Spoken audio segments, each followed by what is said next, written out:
David Friedman, and his spouse.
who are attending events in all 50 states across America, and to the millions who are joining us live online, welcome to a celebration of a unique moment in the history of the Jewish state and in the history of the Jewish people. A moment that occurred exactly 50 years ago today. To understand how unique that moment was, one must appreciate what Jerusalem means to the Jewish people. For over 3,000 years, Jerusalem has been the center of our national and religious life. Our patriarch Abraham passed his hardest test of faith on Mount Moriah in Jerusalem. King David founded our capital, and King Solomon built our temple in Jerusalem.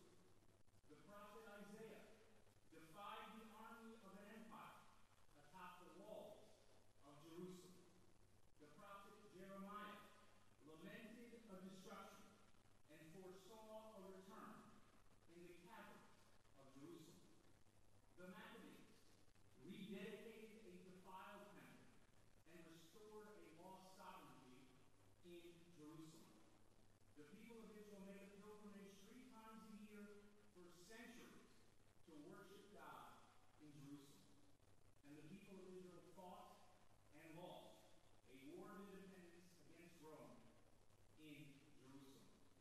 Despite that devastating loss, despite 2,000 years of wandering, despite the unimaginable suffering that a stateless, powerless people endured, Jews across the world turn toward Jerusalem 3 times a day to pray to rebuild the city and renew it as in the days of old.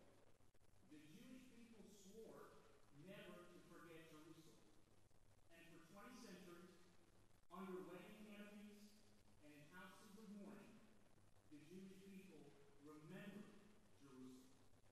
Jerusalem is so central to our national identity that it takes only 3 Hebrew words to express the hopes and dreams of an entire people. Shana Abaa Yirushalayim. Next year in Jerusalem. That is why what happened on June 7, 1967 was a modern-day miracle.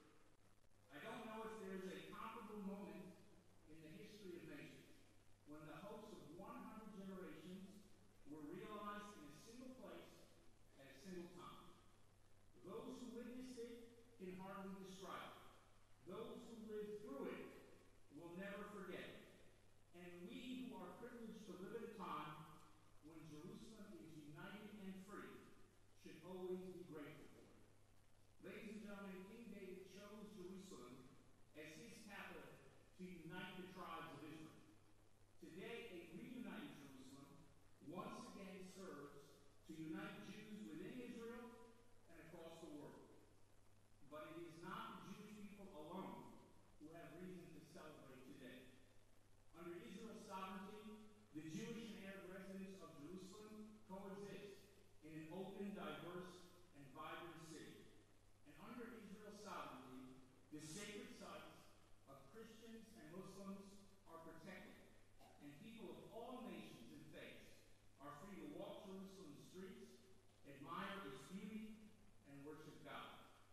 If there is a country outside of Israel that appreciates what Jerusalem means to both Jews and non-Jews alike, it is the United States of America.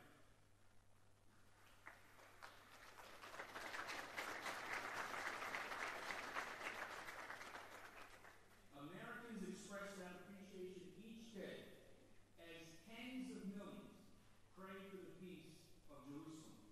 And that appreciation was expressed this week when the U.S. Senate voted overwhelmingly to reaffirm support for a united Jerusalem and for recognizing Jerusalem as Israel's capital.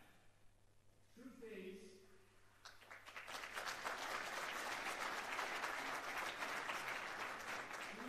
America and Jerusalem were bound together from the very beginning. 400 years ago, John Winthrop was aboard a ship from England filled with pilgrims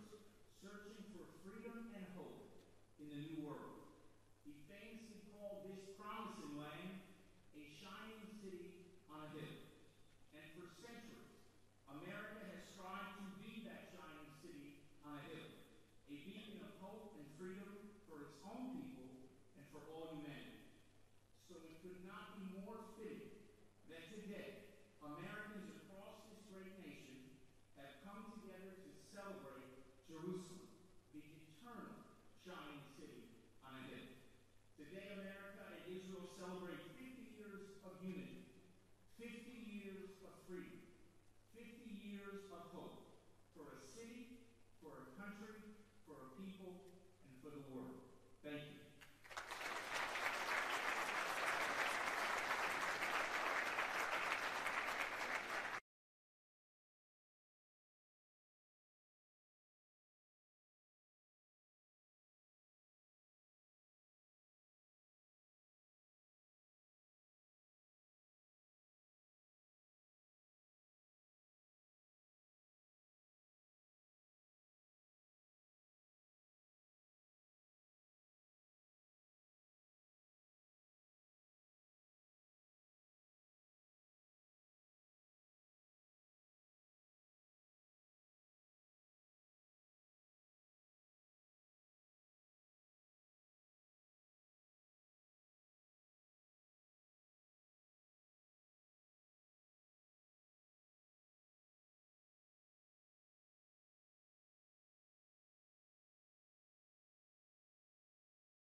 Grateful to your colleagues in the Congress those days in the 70s and 80s.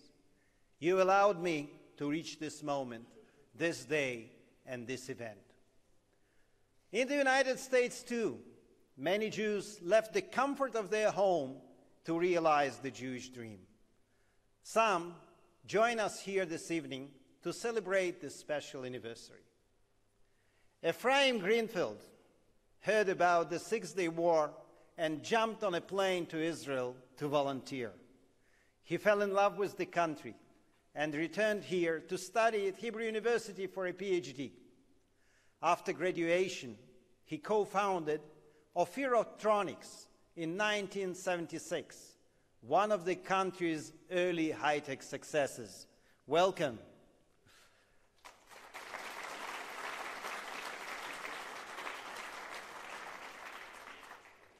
Ladies and gentlemen, since 1967, Jerusalem has again become a spiritual center where members of all religions may practice their faith freely, where the sounds of Jewish prayer mingle with the voice of the muezzin and church bells, where pilgrims come to seek God in synagogues, mosques, and churches. This is Jerusalem, reunified 50 years ago today, never to be redivided.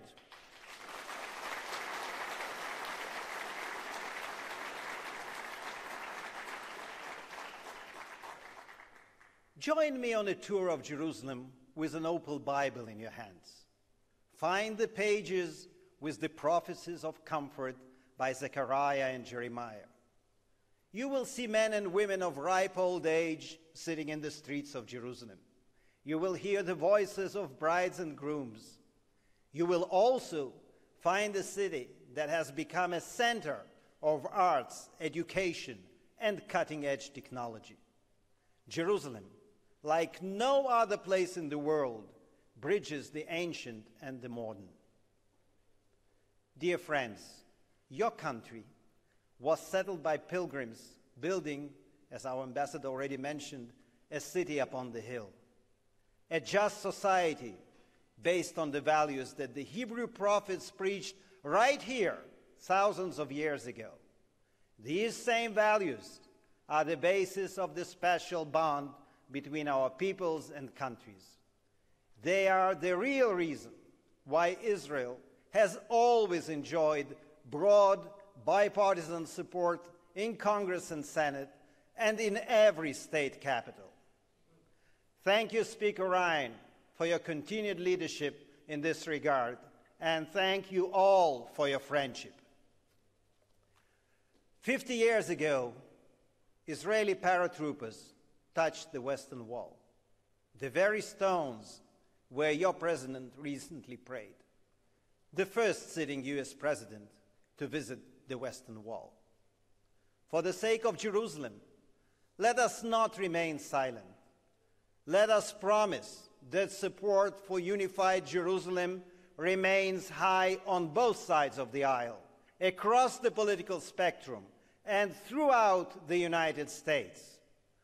Looking around the world, and especially at this region, one thing becomes crystal clear.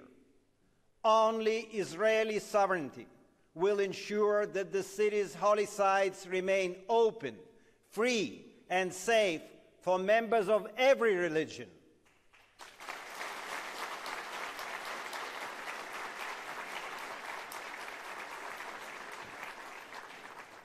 I therefore call upon the administration. Follow the lead set by the House and Senate. Recognize Jerusalem as the official and unquestioned capital of the State of Israel. Bring your embassy to our capital. The 50th anniversary of reunification is the appropriate occasion to take these important, just, and historic steps.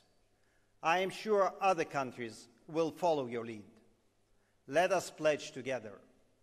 If I forget thee, O Jerusalem, let my right hand forget her cunning. If I do not remember thee, let my tongue cleave to the roof of my mouth. If I prefer not Jerusalem above my chief joy. Yom Yerushalayim Sameach. Happy Jerusalem Day to all of you.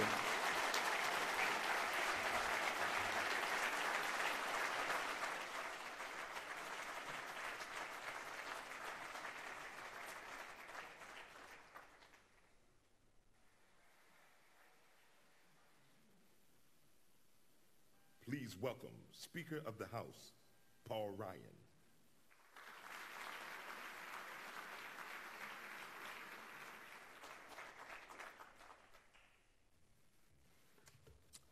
Prime Minister Netanyahu, my friend, Speaker Yuli Edelstein, Ambassador Dermer, distinguished guests and friends, I am so honored to be with you here in our nation's capital on this historic anniversary. Our commitment to Israel dates back to President Harry Truman, who recognized the state within minutes of her declaring her independence. It is that legacy, one that's been tried and tested over the years, that we are here to reaffirm today. 50 years. Can you believe that? It's pretty amazing. Some of us weren't even born yet. Isn't that right, Ambassador? The Prime Minister was just wrapping up high school. 50 years ago this week, Jerusalem, the spiritual and religious capital of the Jewish people for 3,000 years, was made whole again. It came at a very heavy cost. 776 Israeli soldiers lost their lives in the Six-Day War. Brave men and women, not much older than my own kids, fought to save Israel from imminent annihilation. That included a 32-year-old paratrooper reservist named Shimon Kahaner, Katcha, as his friends called him. Katcha led his unit into battle on Ammunition Hill at 2:30 in the morning on June 6, 1967. For 6 long hours, they fought Jordanian troops in trenches on Mount Scopus. Katcha made it out alive. 24 soldiers in his battalion did not. But through their sacrifice, the IDF won the Battle of Ammunition Hill and over the next few days reunified Jerusalem. Katcha still returns to this site often. And on a visit a few years ago, he said, quote, "Every day I feel the honor that I had to be responsible for Jerusalem. Jerusalem is not the same as any other place." He's right. There is something so special about Jerusalem. I just returned from there last summer on my first overseas trip as speaker. When you walk the streets and see the stones of the old city, when you place your hand on the western wall that encircled Solomon's temple, when you kneel before the tomb of Christ at the Church of the Holy Sepulchre, when you celebrate Catholic Mass at the Catholic altar mere feet away from the site of the cross at Calvary, when you walk the stations of the cross, you cannot explain this in words, but you feel it. It's unlike any other place in the world.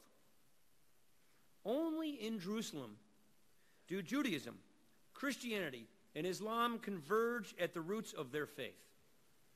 And only in Jerusalem can followers of the 3 great monotheistic religions worship at some of their most holy sites safely and peacefully. Let's not take that for granted. It wasn't always like that. Jerusalem's been destroyed, rebuilt, captured, and recaptured from time immemorial. Thousands of people have died over thousands of years fighting in and for this city.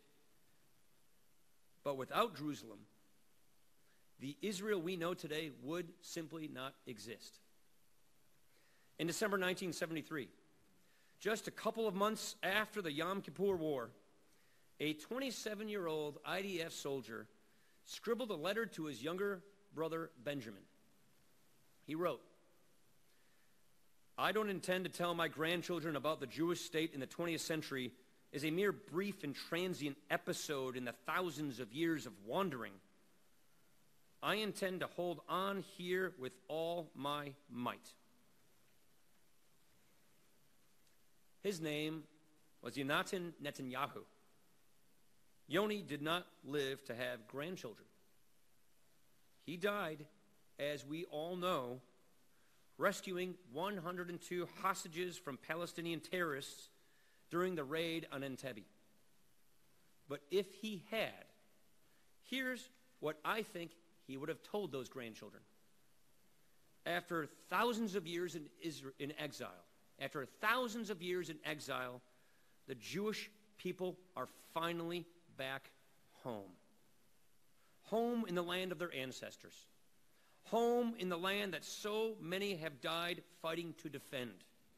And home in their eternal, united capital of Jerusalem, never to be divided again. Thank you very much. Thank you.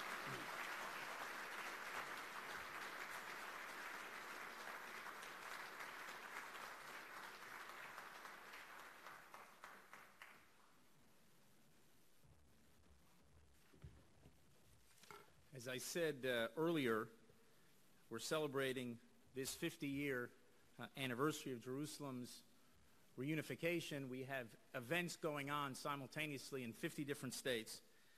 And it is 50 years and 50 states, but we want to make sure that this event lasts only 50 minutes. So instead of going to all of these events, we would like to give you a little sense of the support Jerusalem enjoys across this country by hearing briefly from a few of this nation's governors.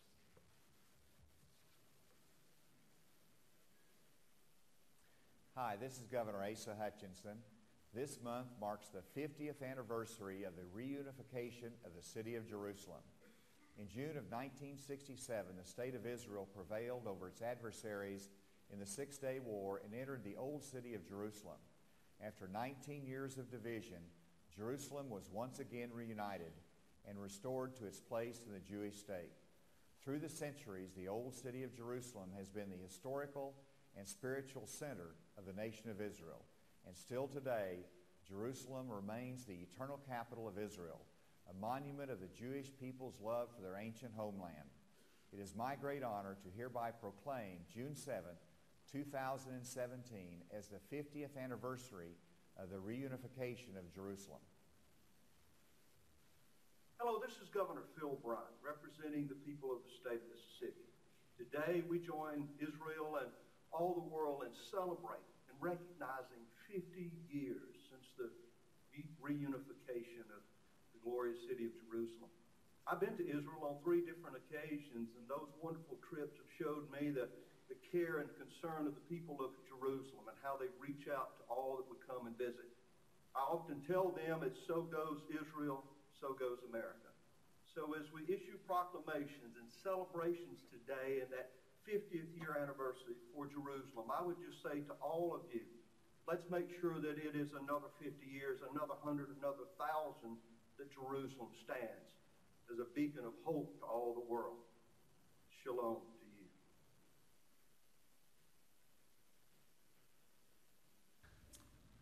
Dear Prime Minister Netanyahu, congratulations to you and your entire administration on the 50th anniversary of the reunification of Jerusalem. 50 years ago, facing threats few countries could have known, Israel accomplished what many thought impossible, uniting the city of Jerusalem. In a mere 6 days, Israeli soldiers defeated multiple armies and entered the old city of Jerusalem for the first time as representatives of a modern nation. As we mark Jerusalem Day in the United States, we were reminded of both the sacrifices required and resiliency of the Israeli people. Today, Israel safeguards many of the world's holiest sites and ensures they are open to people of all faiths and nationalities. Even in the face of continued threats, Israel reaffirms its commitment to democracy, equality, and a free and open society. Coloradans celebrate Jerusalem Day with Israel, and we reaffirm our support for a lasting peace between Israel and her neighbors.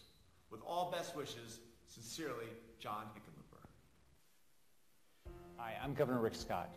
I'm honored to join you all to commemorate the 50th anniversary of the reunification of Jerusalem. I'm proud to say that the United States and the state of Florida have been unwavering in our support of Israel and their efforts towards a peaceful and democratic nation. The state of Florida considers Israel to be one of our greatest friends and allies. And over the years, we have joined together in support of peace and security for the Jewish community. I look forward to our continued partnership with Israel and wish you all the best. Thank you. Good afternoon. I'm Governor Kim Reynolds of Iowa, and I'd like to congratulate Israel on this significant milestone. 50 years ago, Jerusalem became a unified city. As a result, freedom of religion and a strong democracy emerged. I saw this firsthand when I had the opportunity to visit Israel last year. I was so inspired by the way this country and its people continue to fight every day for those freedoms and democracy. In closing, I'd like to express my support for the United States-Israel relationship and to recognize Jerusalem as the unified capital of Israel. Congratulations again on this your 50th anniversary of reunification. And now, please welcome Prime Minister of Israel, Benjamin Netanyahu.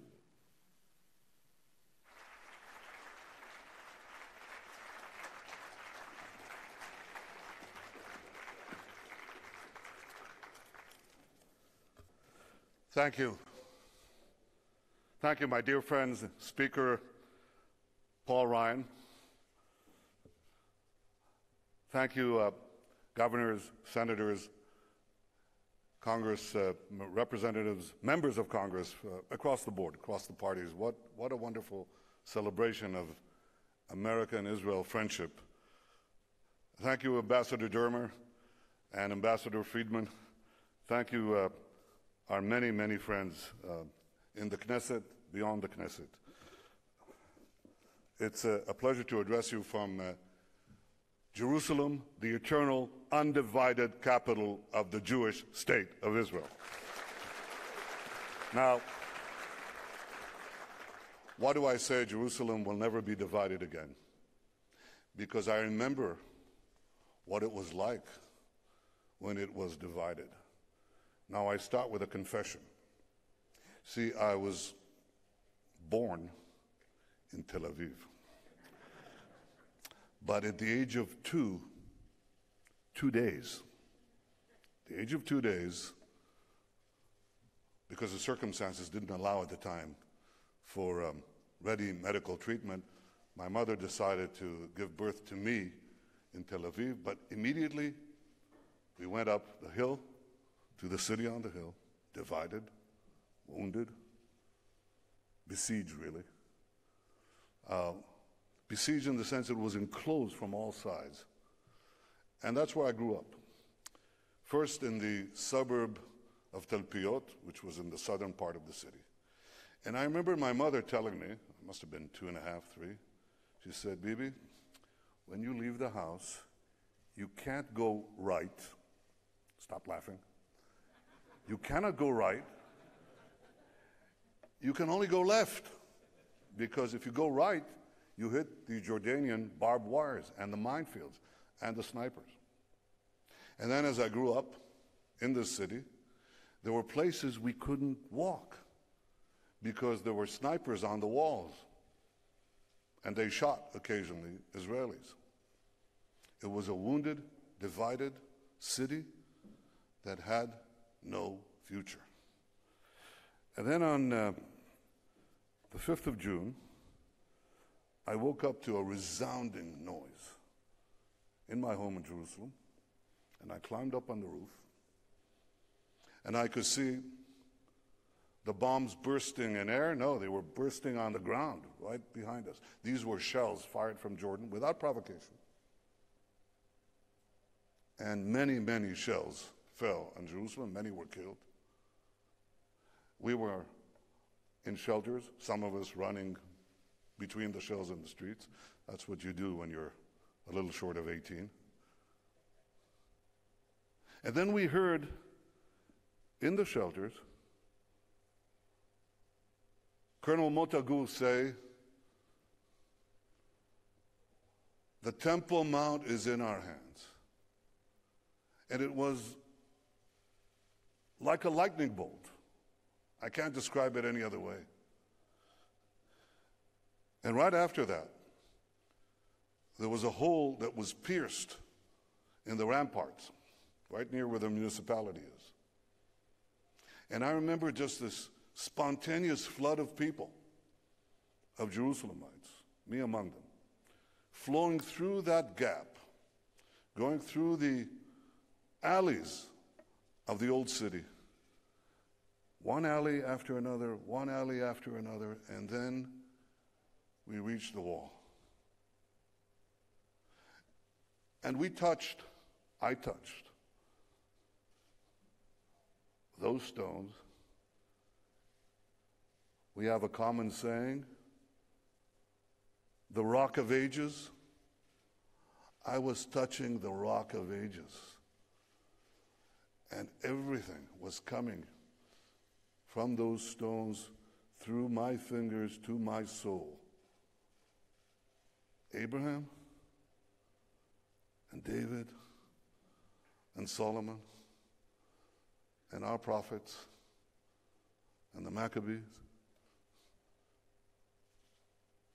and the ages of dispersion and torment and the ghettos of Toledo and the ghettos of Warsaw where Jews prayed, next year in Jerusalem, next year in Jerusalem, a call of salvation, of return, of redemption.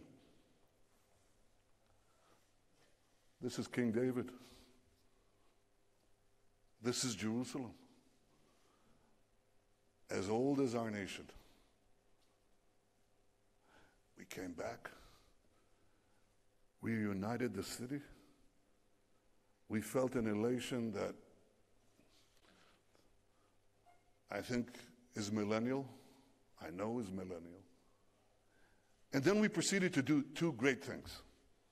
The first thing is we ensured that Jerusalem was a free city for all. That's the first thing that we did.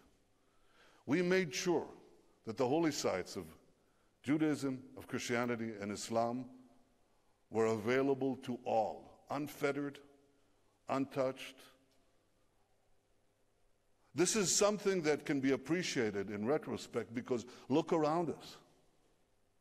Understand what would happen to this, it's not even a square kilometer. What would happen to this less than a square mile if we weren't here? It would descend into horrible sectarian violence. It would descend into the worst barbarism that the world has seen since the outrages of World War II. We'd see mosques blown up, churches blown up, synagogues blown up. But we don't see that. We see that in this great convulsion that is taking place around us, there is one free city where Christians, Jews, and Muslims are free to worship undisturbed, and that's in the free, united city of Jerusalem. And that's how it will stay.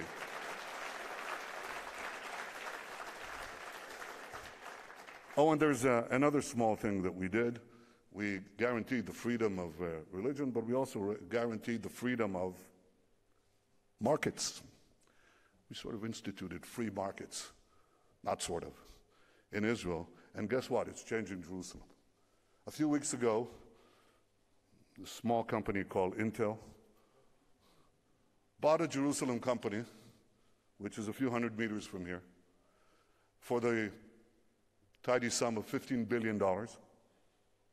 And it gave this company the keys to handle all their worldwide autonomous vehicle businesses. So I can definitely say that Jerusalem is driving the world in more ways than one. But this is a benefit that accrues to all our residents, and we want to see this innovation, this genius, this entrepreneurship spread in our region to bring prosperity and peace.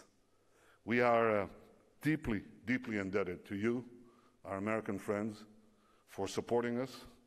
We know that you understand in substance and in spirit our quest for redemption.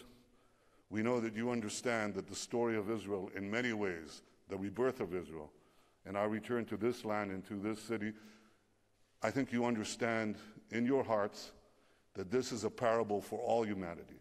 Because if the Jews can overcome the worst travails in history, that means there is hope for all humanity. I want to thank you for this brilliant gesture, and I want to tell you once again, America has no better friend than Israel, and Israel surely has no better friend than the United States of America. Thank you all. From the bottom of our hearts. Thank you. Thank you.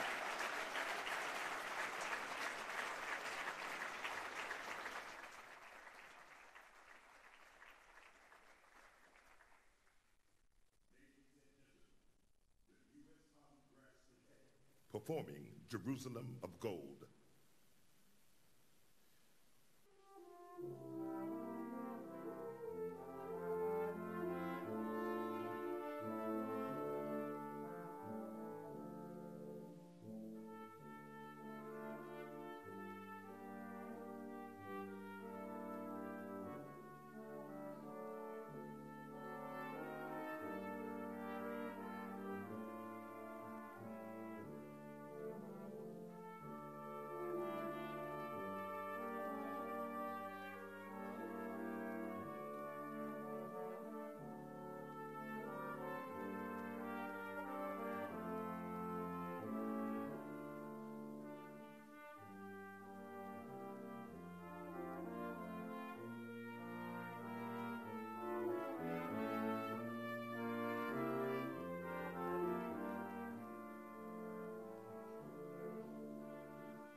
Ladies and gentlemen, this concludes our program. Please remain seated until Speaker Ráiyin and Ambassador Dermer have left the room.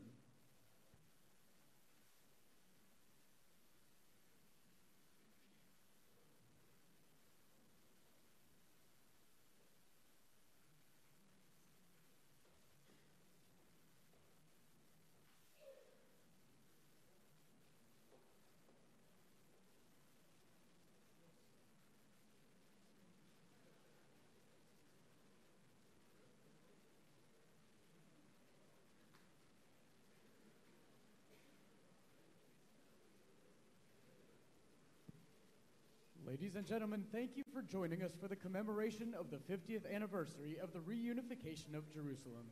Have a great